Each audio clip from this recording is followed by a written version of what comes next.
উত্তৰ গুৱাহাটীৰ ৰংমহলত নিশা ভূমাফিয়াৰ গুণ্ডাগিৰি প্ৰায় 50জনীয়া এটা দুৰ্বৃত্তৰ দলে জাঠিজংলৈ ভূমি দখলৰ চেষ্টা ধ্ৰুৱজ্যোতি চৌধুৰীৰ নেতৃত্বত দলটোৱে চলাইছিল তাণ্ডৱ জেচিবিৰে মহতিয়াই নিলে প্ৰমোদ দাস নামৰ ব্যক্তিগৰাকীৰ বাসগৃহ গৃহস্থৰ লগতে কেইবাগৰাকীও লোকক আক্ৰমণ দলটোৰ বিজেপি বেজেৰা মণ্ডলৰ সভাপতি নয়ন বড়কো অপদস্থ গাঁও প্ৰধান নিৰ্মল বড়কো অপদস্থ নিশাটোৰ ভিতৰতে দুৰ্বৃত্তই নিৰ্মাণ কৰে লোহা আৰু টিনৰ বেৰ আৰক্ষী উপস্থিত হোৱাৰ পিছত ঘটনাস্থলীৰ পৰা পলায়ন দুৰ্বৃত্তৰ দলটোৰ ভূমাফিয়া দলটোৱে পৰিয়ালটোৰ পকী ৱালৰ লগতে কেইবাটাও ঘৰ জেচিবিৰে ভাঙি দিয়ে ভূমাফিয়াৰ এনে কাৰ্যত শংকিত হৈ পৰিছে পৰিয়ালটোৰ লগতে ওচৰ চুবুৰীয়া ৰাইজ ঘটনা সংক্ৰান্তত ইতিমধ্যে উত্তৰ গুৱাহাটী আৰক্ষী চকীত এজাহাৰ দাখিল কৰিছে ভুক্তভোগী পৰিয়ালটোৱে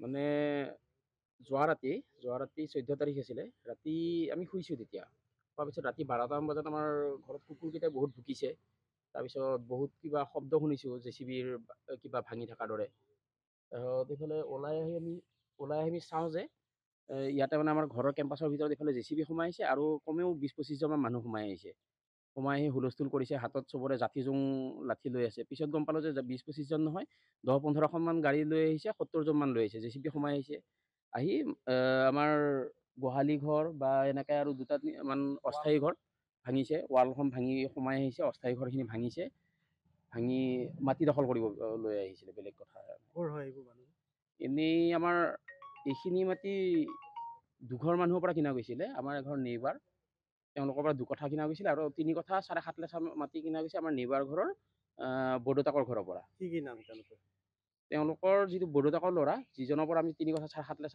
কিনিছিলোঁ তেওঁৰ নামটো হৈছে ধ্ৰুৱজ্যোতি চৌধুৰী আৰু তেখেতৰ দেউতাক হৈছে স্বৰ্গীয় গোলক চৌধুৰী আৰু আনজন স্বৰ্গীয় উমেশ চৌধুৰী তেখেত ঢুকাইছে মানে খুৰাকজন দখল কৰিব আহিছিলে আপোনাৰ ধ্ৰুৱজ্যোতি চৌধুৰী তেওঁৰ মিছেছৰ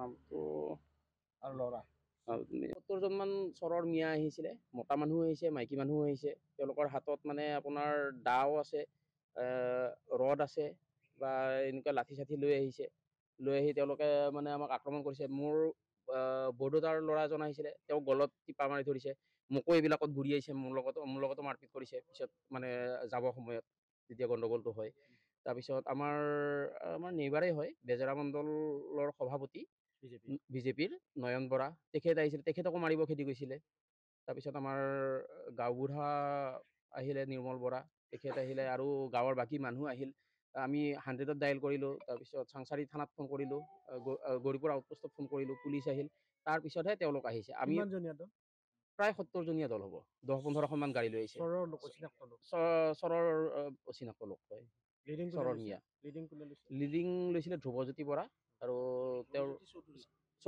ধ্ৰুৱজ্যোতি চৌধুৰী তেওঁৰ মিছেছ আৰু তেওঁৰ ল'ৰাই তাৰমানে কথা আমি একেবাৰে নেবাৰটো মোক তেখেতে আমাৰ একেবাৰে ঘৰুৱা ৰিলেশ্যন আৰু যদি ঘৰুৱা সম্পৰ্ক নহয় তথাপি তেখেতে মোক 12:20মানত ফোন কৰিলে মই ইমান চোৱা নাই বাৰু 12:20মানত ফোন কৰিছোঁ যে এনেকুৱা ধৰণৰ কথা যে আমাৰ ঘৰত ৰিংকু চৌধুৰী নামৰ ল'ৰাটোৱে মানে আহি একেবাৰে বহুত ল'ৰা লৈ আহি ঘৰ দুৱাৰ ভাঙি আমাৰ ঘৰ চৰ ভাঙি এইফালে বাউণ্ডেৰী সোমাই কিবা কাম কৰি আছে নাই কৈছে দেই তেতিয়া মই লগে লগে মই বোলো তেনেকুৱা হ'লে আপোনালোকে পুলিচক ফোন কৰিছে নেকি তেতিয়া আমাৰ পুলিচৰটো ফোন নম্বৰ নাই বোলো ঠিক আছে মই পুলিচক প্ৰশাসনক ফোন কৰি দিওঁ কাৰণ প্ৰশাসনৰ হেৰিতে ল'ব লাগিব ৰাতিৰ কথাটো এনেকৈ প্ৰশাসনক ফোন কৰি দিলোঁ আমাৰ গৌৰীপুৰ আউটপোষ্টত ফোন কৰি দিয়াৰ পিছত মই আহিবলৈ মোৰেই ভয় লাগি গৈছিলে কাৰণ বহুত মানুহ বহুত সমাজৰ বহুত দল মানে নাচ কিবা কিবি বহুত সিহঁতে কাম কৰাৰ বস্তু সামগ্ৰী লৈ আহিছেতো সেইটো কাৰণে তাৰপিছত মই মোৰ ভাইটি ওলাই অহা দেখা পাই মই ওলাই আহি কিনে আমি দেখা পাওঁ যে একদম পূৰা হয় একদম পূৰা ভাঙি চিঙি গোটেই ঘৰ দুৱাৰ ভাঙি গৰু গোহালি এটা আছে আৰু এটা কাঠ চাৰ বাহিৰা ঘৰ এটা আছে আগতে তেখেতসকলে যিটো ঘৰত আছিলে আৰু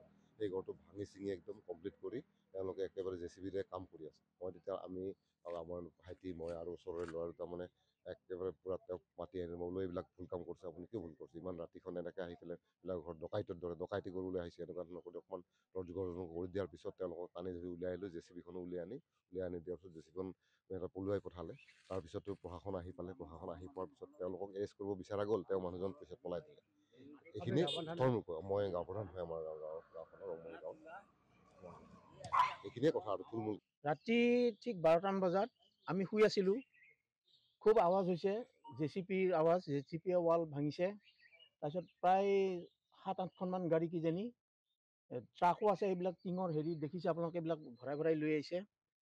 প্ৰায় 60-70জনমান মানুহ আহি হুলস্থুল, আৰু সকলোৰে হাততে লাঠি, কিবা ৰড, তেনেকুৱা ধৰণৰ বস্তু আছে। মই তাৰপিছত কোহাল শুনি পেলাই দৰ্জা খুলি পেলাই ওলাই আহিলোঁ। ওলাই আহোঁতে মোক এই ধ্ৰুৱজ্যোতি চৌধুৰীয়ে চোঁচা মাৰি গৈছে সেইখিনিলৈ। মোৰ লগত বহুত তৰ্ক কৰিছে কিবা কিবি।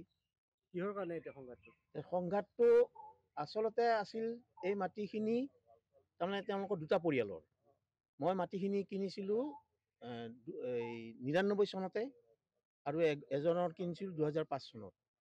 কিনাৰ পিছত তেওঁলোকে এনেই টকা দিলোঁ, মাটি লিখি দিলে, কাগজ এখন সেনেকুৱা এখন আমাৰ হাতত আছে।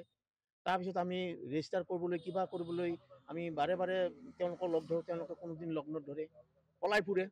ৰিংকু চৌধুৰী মানে ধ্ৰুৱজ্যোতি চৌধুৰী, তেওঁক বিচাৰি বিচাৰি আমি, তেওঁ গুৱাহাটীত থাকে, তেওঁ গুৱাহাটীত বিচাৰি বিচাৰি আমি নাপাওঁ, বিচাৰি এনেকুৱা হ'ল। তাৰপিছত তেওঁলোক নোহোৱাই হৈ গ'ল। আৰু কাষৰ যি ঘৰ আছে, এই নেইবাৰ যিজন খুৰাকৰ ঘৰ, তেওঁলোকেও মানে কোনো হেৰি নকৰে। খুৰাক আছিল উমেশ চৌধুৰী, তেওঁ ঢুকাইছে। তেওঁৰ ল'ৰা আছে 4-5টা, ছোৱালী আছে। এইখিনিতে আছিল ঘৰ, এই আগত আছিল ঘৰ। এইবিলাক ঘৰ চৰ ভাঙি দিছে। এনেকৈ আমাৰ বহুতখিনি সম্পত্তি, ৱাল ভাঙি সোমাই ঘৰ ভাঙি দিছে জেচিপিৰে। ঠেলি লৈ গৈ সেই তাত পেলাই থৈছে। বহুতখিনি টকাৰ আমাৰ সম্পত্তি আছিল, এইবিলাক কিবা কিবি নষ্ট কৰি পেলাইছে। পুলিচ আহিছে, আমি পুলিচলৈ, থানালৈ খবৰ কৰিলোঁ। পুলিচ আহিল। তাৰপিছত আমাৰ ওচৰ চুবুৰীয়া ৰাইজে আহি পেলাই আমাক সহায় কৰিছে। ৰাইজ যেতিয়া ওলাই আহে তেতিয়াহে আমি বাহিৰলৈ ওলাব পাৰিছোঁ, তাৰমানে আমাক ওলাব দিয়া নাই। আক্ৰমণ কৰা ধৰণতে হেৰিতে আমাক ঘৰতে আবদ্ধ কৰি ৰাখিছে। ৰাইজ যেতিয়া ওলাই আহিল তেতিয়া ৰাইজে আমাক মানে সহায় কৰাত আমি ওলাই আহিবলৈ ৰাস্তাত হেৰি কৰিছোঁ। তেতিয়া আমাৰ ল'ৰাক ঘূৰিয়াইছে, মোৰ ভতিজা এটাক ঘূৰিয়াইছে, আৰু আমাৰ যিজন বিজেপিৰ হেৰি লিডাৰ এজন আমাৰ ঘৰৰ কাষতে নিকটৱৰ্তী, তেওঁকো মাৰিবলৈ অলপ যত্ন কৰিছে। তৰ্কাতৰ্কি নয়ন বৰা, গামবুঢ়াকো অপব্যৱহাৰ কৰিছে অলপমান, 2-এটা বাক্য এনেকুৱা ধৰণৰ এইখিনি কৰিছে। আৰু তাৰপিছত যেতিয়া থানাৰ পৰা পুলিচ আহিল, আমাৰ মানুহখিনি আহিল, তেওঁলোকে পলাই গ'ল। ধ্ৰুৱজ্যোতি চৌধুৰী আৰু তেওঁৰ ৱাইফ, এই আমাৰ নেইবাৰ যিজন খুৰাকৰ ঘৰ, তেওঁলোকৰ ঘৰত সোমাল, আহি দৌৰ মাৰি আহি সোমাল, আৰু বাকী লেবাৰখিনি চব পলাই দিলে। তাৰপিছত থানাৰ পুলিচে আহি পেলাই তেওঁলোকক তাতে বিচাৰি গ'লে, তাত ঘৰত নাই বুলি কৈ দিলে।